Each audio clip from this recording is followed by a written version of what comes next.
Hydro power लिमिटेडले बिहिबार अर्थात् फागुनको 4 गतेदेखि सर्वसाधारण अर्थात् जनरल पब्लिकहरूको लागि प्राथमिक सेयर अर्थात् आइपिओ निष्कासनमा ल्याएको छ।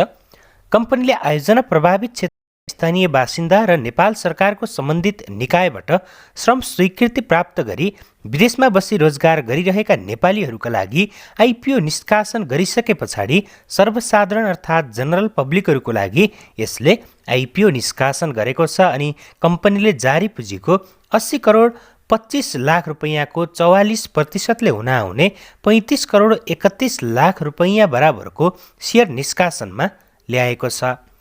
त्यसमध्ये 10% अर्थात् 8 करोड 2 लाख 50 हजार रुपैयाँ बराबरको 8 लाख 2,500 किता सेयर आयोजना प्रभावित स्थानीय बासिन्दालाई निष्कासन गरिसकेको छ। अनि बाँकी रहेको 34% अर्थात् 27 करोड 28 लाख 50 हजार रुपैयाँ बराबरको 27 लाख 28 हजार 500 किता चाहिँ यसले सर्वसाधारण अर्थात् जनरल पब्लिकहरूको लागि निष्कासनमा ल्याएको हो। मध्येबाट पनि 10%ले हुन आउने अर्थात् 2,72,850 किता सेयर यसले वैदेशिक रोजगारीमा रहेका नेपालीहरूको लागि छुट्याएको छ। 2% अर्थात् 54,570 किता सेयर यसले आफ्ना कम्पनीमा कार्यरत कर्मचारीहरूको लागि सुरक्षित गरेको छ भने 5% अर्थात् 1,36,425 किता सेयर यसले सामूहिक लगानी कोषहरूको लागि छुट्याएको छ भने बाँकी रहने 22,64,655 किता सेयर हामी सर्वसाधारण अर्थात् जनरल पब्लिकहरूको लागि यसले निष्कासनमा ल्याएको हो। अनि कम्पनीको हालको अधिकृत पुँजी 1 अर्ब रुपैयाँ र जारी पुँजी 80 करोड 25 लाख रुपैयाँ रहेको छ भने चुक्ता पुँजी 44 करोड 94 लाख रुपैयाँ रहेको छ। आयोजना प्रभावित क्षेत्रका बासिन्दा, वैदेशिक रोजगारीमा रहेका नेपाली, सामूहिक लगानी कोष र सर्वसाधारणहरूमा आइपिओ निष्कासन गरिसकेपछि र कम्पनीको चुक्ता पुँजी हामीले 80 करोड 25 लाख रुपैयाँ पुगेको देख्न पाउनेछौँ। हामीले यस कम्पनीको आइपिओमा कसरी आवेदन दिन सकिन्छ त भन्ने विषयको बारेमा चर्चा गरौँ। कम्पनीले निष्कासन गरेको आइपिओमा हामीले फागुनको 10 गतेसम्म आवेदन दिन सकिनेछ। त्यस अवधिसम्म माग अनुसार पर्याप्त आवेदन नपरेको खण्डमा भने फागुनको 18 गतेसम्म यस कम्पनीको आइपिओमा आवेदन व्यवस्था रहने कम्पनीले जनाएको छ भने कम्पनीको आइपिओमा हामी इच्छुक लगानीकर्ताहरूले प्रति किता 100 रुपियाँ अङ्कित मूल्यका दरले न्यूनतम 10 किता र सोभन्दा बढीका लागि 10 अङ्कले भाग जाने सङ्ख्यामा अधिकतम 8,000 कितासम्मका लागि आवेदन दिन सकिने व्यवस्था रहनेछ। कम्पनीको आइपिओमा नेपाल धितोपत्र बोर्डबाट स्वीकृति प्राप्त गरेका सम्पूर्ण सियास्प सदस्य ब्याङ्क, वित्तीय संस्था र तिनका तोकिएका शाखा कार्यालयहरूबाट हामीले आवेदन दिन सकिनेछ भने सिडिएससीले सञ्चालन गरिरहेको मेरो सेयरको मोबाइल एपबाट पनि हामीले आवेदन दिन सकिनेछ भने वेब ब्राउजरमा गएर पनि हामीले मेरो सेयरको वेबसाइट मार्फत चाहिँ आवेदन दिन सकिनेछ। कम्पनीको धितोपत्र निष्कासन तथा बिक्री प्रबन्धकको रूपमा सनराइज क्यापिटल लिमिटेड रहेको छ भने प्रत्याभूतिकर्तामा लक्ष्मी क्यापिटल रहेको छ अनि एनआइसी एसिया क्यापिटल र त्यसैगरी नबिल इन्भेस्टमेन्ट ब्याङ्किङ पनि प्रत्याभूतिकर्तामा रहेका छन्। यस कम्पनीको चाहिँ हामीले रेटिङ हेर्ने हो भने मध्यम जोखिम जनाउने रेटिङ पाएको छ।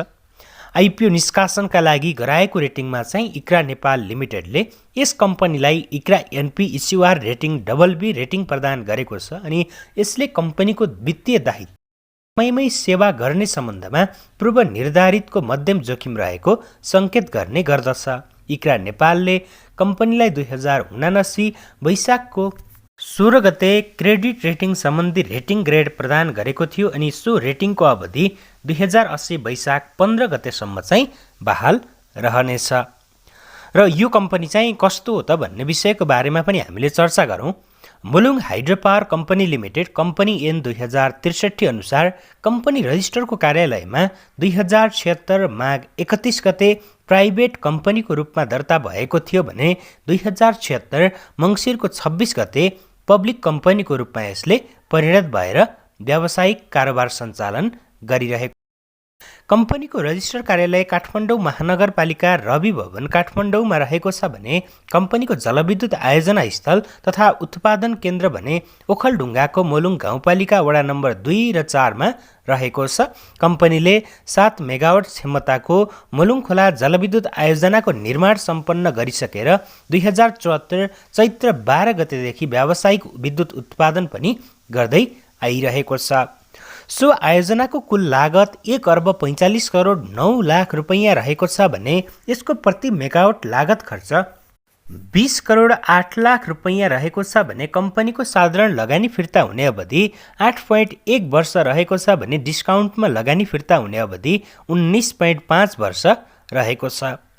यस कम्पनीले आइपिओ जारी गर्नुको उद्देश्य कम्पनीले प्रबन्ध पत्रमा भएको व्यवस्था अनुसार जारी पुँजीको 10% अर्थात् 8 करोड 2 लाख 50 हजार रुपैयाँ बराबरको 2,500 किता सेयर आयोजना प्रभावित स्थानीय र त्यसैगरी जारी पुँजीको 34% अर्थात् 27 करोड 28 लाख 50 हजार रुपैयाँ बराबरको 27 लाख 28 हजार 500 किता सेयर निष्कासन गर्नु परेको कम्पनीले जानकारी गराएको छ। कम्पनीले आइपिओ निष्कासनबाट संलग्न भएको रकम यस आयोजनाको कर्जा भुक्तानीका लागि प्रयोग गरिने पनि जनाएको छ। जति पनि यसले आइपिओ निष्कासन गरेर सङ्कलन गर्छ त्यो चाहिँ यसले आफ्नो कर्जा भुक्तानीका लागि चाहिँ प्रयोग गर्ने भएको छ। अनि चालु आर्थिक वर्षमा करिब 12 करोड नोक्सानीमा प्रक्षेपण रहेको छ।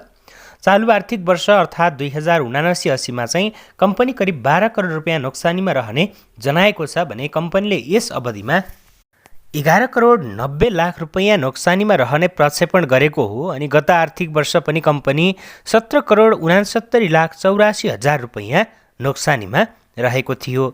आर्थिक वर्ष 81-82 मा भने कम्पनीको सञ्चित मुनाफा 3 करोड 31 लाख रुपैयाँ पुग्ने प्रक्षेपण गरेको छ भने चालु आर्थिक वर्षमा कम्पनीको प्रति सेयर आम्दानी 7 रुपैयाँ 23 पैसा र प्रति सेयर नेटवर्थ 85 रुपैयाँ 17 पैसा पुग्ने अनुमान कम्पनीले गरेको छ।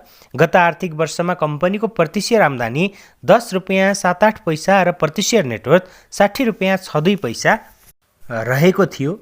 र हामीले यसको अन्य कुराहरू हेर्ने हो भने यसको 76-77 मा -6 मा रहेको थियो इपिएस।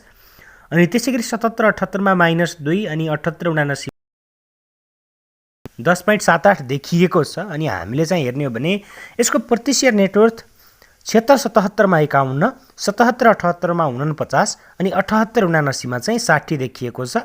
र यसको 81-82 मा मात्र 104 पुग्ने भनेर प्रक्षेपण गरेको छ। प्रति सेयर नेटवर्थ भने 81-82 सम्ममा चाहिँ इपिएस 9.79 चाहिँ पुर्याउने भनेर यसले प्रक्षेपण गरिरहेको छ। यस कम्पनीको हामीले पुँजी संरचना हेर्ने हो भने हाल कम्पनीको चुक्ता पुँजी 44 करोड 94 रुपैयाँ रहेको छ। अनि आयोजना प्रभावित स्थानीय कम्पनी तथा आयोजनाका कर्मचारी सामूहिक लगानी कोष र सर्वसाधारणलाई गरी 35 करोड 31 लाख रुपैयाँ बराबरको आइपिओ निष्कासन गरिसके पछाडि कम्पनीको चुक्ता पुँजी 80 करोड 25 रुपैयाँ पुग्नेछ भने कम्पनीको अधिकृत पुँजी 1 अर्ब रुपैयाँ र जारी पुँजी 80 करोड 25 लाख रुपैयाँ रहेको छ। आइपिओ निष्कासनपछि कम्पनीको सेयर स्वामित्व संस्थापकको 56% र सर्वसाधारणको चाहिँ कायम रहनेछ।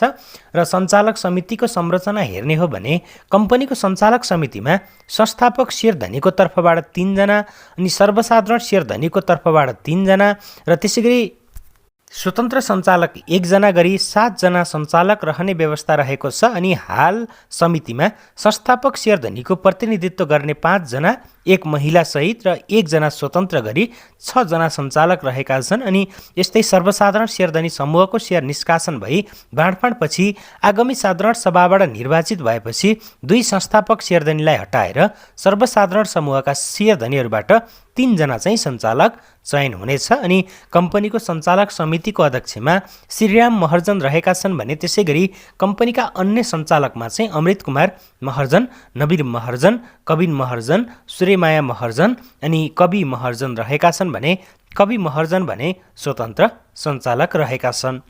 यस कम्पनीको भावी योजना तथा रणनीतिहरू हेर्ने हो भने कम्पनीले आय र सेवाको वृद्धिका लागि चाल्ने भावी योजना र त्यस्तो योजना प्राप्तिका लागि चालिने समयबद्ध रणनीति समेत बनाएको पाइएको छ।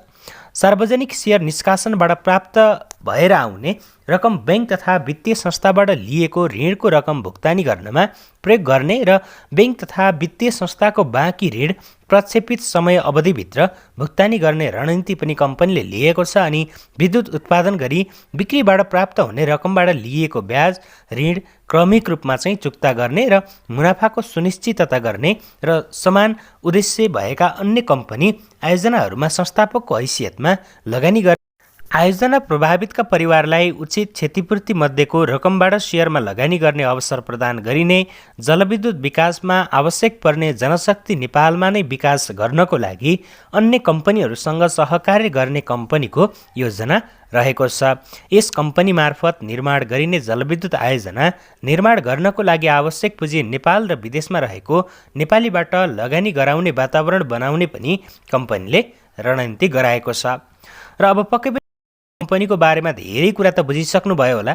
अब हामी छलफल गर्नेछौँ कि यस कम्पनीको आइपिओमा कति किताको लागि आवेदन दिने, अनि कम्पनी कस्तो देखियो र यसको ओपनिङ प्राइस रेन्ज कति रहनेछ है त।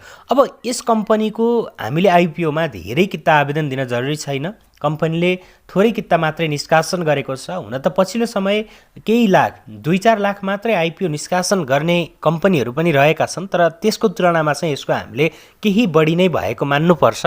तर बढी भए तापनि त्यस्तो सबैजनालाई बाँडफाँड गर्दा पुग्ने 10 किताको ठाउँमा 20 किता 25 किता पुग्ने त्यो भने देखिएको छैन। त्यस अर्थमा तपाईँहरूले अब धेरै किता आवेदन दिएर आफ्नो रकमलाई होल्ड नगराउनु होला, किनकि योभन्दा पछाडि पनि अरू कम्पनीहरूको आइपिओ निष्कासन हुने तर्खरमा देखिएको छ। त्यस कारणले गर्दा तपाईँहरूले यसमा पनि 10 किताको लागि आवेदन दिँदा उपयुक्त हुने देखिन्छ। अनि कम्पनीको हामीले वित्तीय अवस्था हेर्ने हो भने त कम्पनीको वित्तीय अवस्था अहिलेसम्म त्यस्तो उत्कृष्ट देखिएको छैन। कम्पनीले व्यावसायिक उत्पादन गर्न सुरु गरेको पनि लगभग 5 वर्ष भइसकेको छ, तर अहिलेसम्म उसले आफ्नो कर्जा पनि भुक्तानी गरेको छैन अनि आफ्नो सञ्चित नाफा पनि राख्न सफल भएको छैन है त। यो अवधिमा प्रति सेयर नेटवर्थ हेर्ने हो भने 60 को हाराहारीमा देखिएको छ भनेपछि कम्पनी त्यस्तो धेरै उत्कृष्ट पनि छैन। र अब हामीले यस कम्पनीमा लङ टर्मको लागि भन्दा पनि सर्ट टर्मको लागि नै जाँदा नाफा हुन सक्ने सम्भावना देखिएको छ। र तपाईहरुले चाहिँ लङ टर्मको लागि गएर यसको लाभांश कुर्छु, बोनस सेयर खान्छु भन्ने चाहना छ भने यसमा राम्रो प्रफिट चाहिँ गराउन सक्नुहुन्न। तर सर्ट टर्ममा राम्रो मूल्य पाएको बेलामा बिक्री गर्दा चाहिँ हामीलाई राम्रो फाइदा हुन सक्ने सम्भावना चाहिँ देखिएको छ। र अब यसको ओपनिङ प्राइस रेन्ज कति होला त भन्ने पनि साथीहरुको प्रश्न रहन सक्छ। यसको अडिटेड रिपोर्ट हामी 78-79 को अनुसार हेर्ने हो भने यसको प्रति सेयर नेटवर्थ जम्मा 60 रुपैयाँ 6 पैसा देखिएको छ। कुनै पनि कम्पनीलाई नेप्सेले त्यसको लास्ट अडिटेड रिपोर्टको प्रति सेयर नेटवर्थको आधारमा चाहिँ ओपनिङ प्राइस रेन्ज दिने गर्दछ। अनि त्यस अनुसार चाहिँ हेर्ने हो भने यसको ओपनिङ रेन्ज हामीले 60 रुपैयाँ 6 पैसादेखि त्यसको 3 गुणा अर्थात् 181 रुपैयाँ 800 पैसा ओपनिङ रेन्ज पाउन सक्ने सम्भावना देखिएको छ। अब यस अर्थमा कम्पनीको ओपनिङ रेन्ज पनि त्यस्तो धेरै माथि रहेको छैन। कम्पनीको प्रति सेयर हामीले हेर्ने हो भने 81-82 मा मात्रै प्लसमा जाने भनेर प्रक्षेपण गरेको छ। अब 100 भन्दा तलको प्रति सेयर नेटवर्थलाई त हामीले त्यति धेरै राम्रो मान्ने गरिँदैन। त्यस अर्थमा पनि कम्पनीको वित्तीय अवस्था अझै पनि हामीले स्ट्रङ भएको चाहिँ देख्न सकिएको छैन। हजुरहरूले यस कम्पनीको आइपिओमा फागुनको 10 गतेसम्म आवेदन दिन सक्नुहुन्छ। यस कम्पनीले चाहिँ सर्वसाधारण अर्थात् जनरल पब्लिकहरूको लागि फागुनको 4 गतेदेखि 10 गतेसम्म चाहिँ आइपिओ बिक्री खुल्ला गरिरहेको छ। अनि अब साथीहरुको प्रश्न के रहने गर्छ भने वैदेशिक कोटाबाट भरेको आइपिओ अनि त्यसैगरी आयोजना प्रभावितबाट भरेको आइपिओ परेको छ। अब मैले जनरल पब्लिकहरूको लागि खुलेको आइपिओमा आवेदन दिन सक्छु कि सक्दिन, पाउँछु कि पाउँदैन भन्ने पनि धेरैजना साथीहरुको प्रश्न रहेको छ। यदि तपाईहरुले यसको संस्थापक होस् अथवा यसको कर्मचारी मार्फत होस् अथवा यसको वैदेशिक रोजगारीमा गएर त्यतापट्टिको कोटाको मार्फत होस् अथवा अन्य जुनसुकै तरिकाले पनि यसभन्दा अगाडि नै तपाईहरुले सेयर प्राप्त भने यस कम्पनीले जनरल पब्लिकहरूको लागि खुलाएको आइपिओमा चाहिँ आवेदन दिन पाउनुहुन्न है त। त्यो कुराको बारेमा सबैजना साथीहरूले बुझ्नु होला। र यसमा चाहिँ जो साथीहरूले पहिला सेयर प्राप्त गर्नुभएको छैन उहाँहरूले नै आवेदन दिनुपर्ने हुन्छ, किनकि यो जनरल पब्लिकहरूको लागि हो भनेपछि तपाईँ आयोजना प्रभावितबाट सेयर प्राप्त गरे तापनि अथवा अन्य तरिकाबाट सेयर प्राप्त गरे तापनि आवेदन भने दिन पाउनुहुन्न।